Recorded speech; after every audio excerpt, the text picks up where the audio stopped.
Fallout 76 is a massive video game, and there is loads to both see and do in its setting of Appalachia. For those of you jumping in for the first time, or in need of a refresher, we have prepared this beginner's guide video to help you understand some of the core concepts in the game and assist you through the early stages. Let us get started.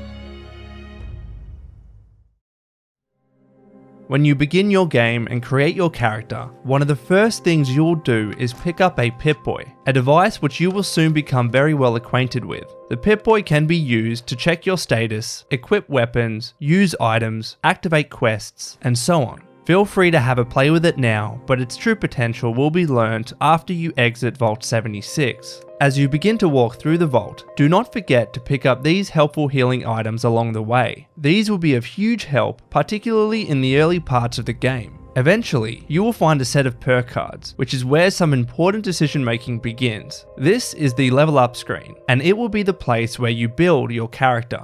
The character building system in Fallout 76 is underpinned by two aspects: special attributes and perk cards. Special stands for strength, perception, endurance, charisma, intelligence, agility, and luck. These 7 attributes will define your character in Fallout 76, with each level up allowing you to allocate 1 point to an attribute. You can allocate this point simply by selecting a specific attribute on this screen. We know this might be a lot to digest, but keep in mind that you are not permanently locked into which attributes you are increasing right now thanks to our special loadouts feature. Once you reach level 25 in the game, you will be able to freely reassign your points by using punch card machines at train stations across Appalachia. So, do not stress and simply increase the attributes which you think will serve you best early on. Now we come to perk cards. After selecting a special attribute to increase, you can pick a perk card. Perk cards provide your character with unique benefits and bonuses when equipped, and your ability to equip perk cards will be determined by how you have allocated your special points. For example, if you have a strength of 2, you will be able to equip 2 1-point strength perk cards, or even a single 2-point strength perk card which you have ranked up for increased stats. All your specials start at a minimum of 1 point, so you can start equipping perk cards across all attributes straight away. And remember that you do not have to select a perk card from the special attribute you decide to increase. You can also swap to perk cards designated under other attributes instead. So pick your first perk card and be sure to equip it.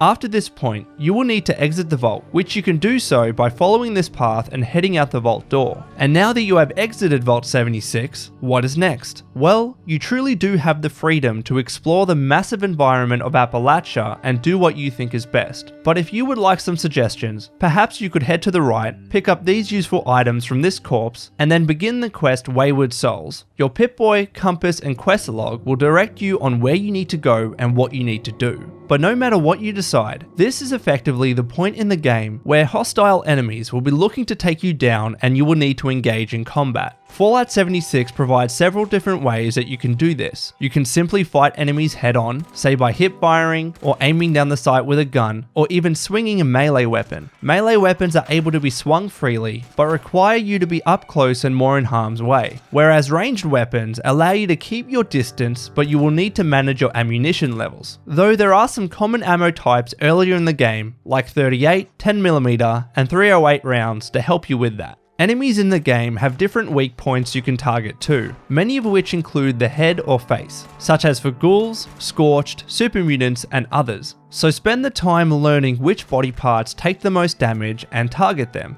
Alternatively, you can make use of the Vault-Tec Assisted Targeting System, or VATS for short. VATS allows you to target and hit specific enemies using action points, and its effectiveness in terms of accuracy and damage can be improved as the game progresses. For instance, when combined with the Concentrated Fire perk card, you can even target specific body parts within VATS. And then we have Sneak. This is a mechanic where if you crouch your character and get a shot on an unsuspecting enemy, you will deal extra damage, which is going to help you both kill enemies faster and conserve your ammo. VATS can also be utilized while sneaking too, so try out all these different styles and see what suits you. This is also where looting becomes extremely important in the game. Whenever you find a new location, you will want to make sure that you are looting for supplies. Whether it is looking for healing items, chems, food, drinks, ammunition, weapons, armor, or otherwise, you want to make sure you are keeping healthy supplies of these items, so you do not run into trouble later.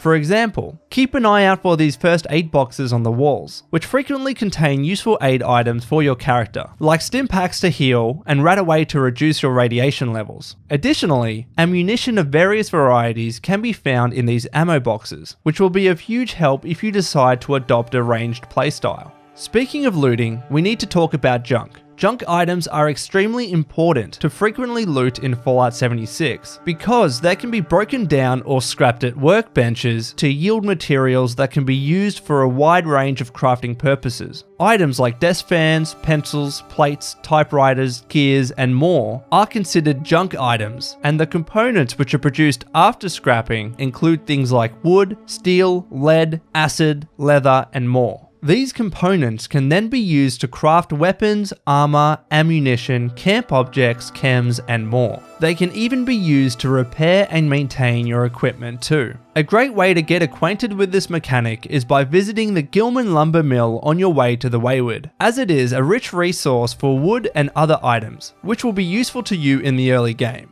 And now with this junk in hand, perhaps what you can try next is visiting the Overseer's camp just next to the Wayward and start crafting your first items. Use the armor workbench to craft armor for added protection. The leather chest piece is a good piece of armor to start off with. Then, swap to the weapon workbench to craft another weapon if you need it. But this is not the only thing that workbenches can be used for. If you have any spare or duplicate weapons at this stage, go ahead and select the scrap option instead when facing a workbench. This menu will allow you to scrap items that you do not need anymore. Not only will this produce components which you can use for crafting later and help relieve your carry weight for future looting, but crucially, when scrapping weapons and armor pieces, you will begin to learn plans for modifications of those items. You can see the mods you are learning by looking at the top left hand corner of your screen. Then what you can do is select modify when using, say, a weapons workbench, and begin modifying your guns with things like scopes, barrels, magazines, and more to give your weapons improved stats.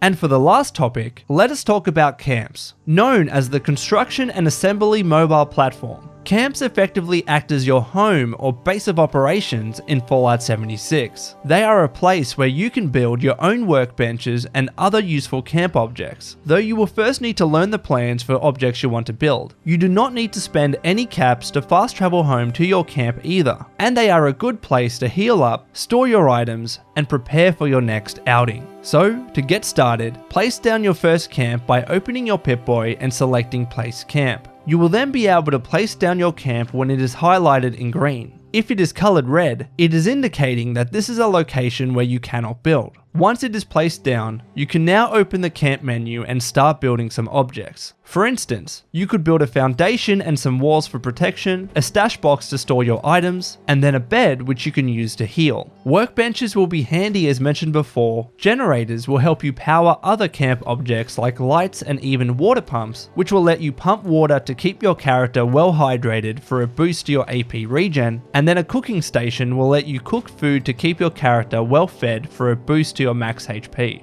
And now, it is off to you. We hope that this video helped you get started in the game. Please enjoy your first experience of Fallout 76, and until next time, ad Victoriam.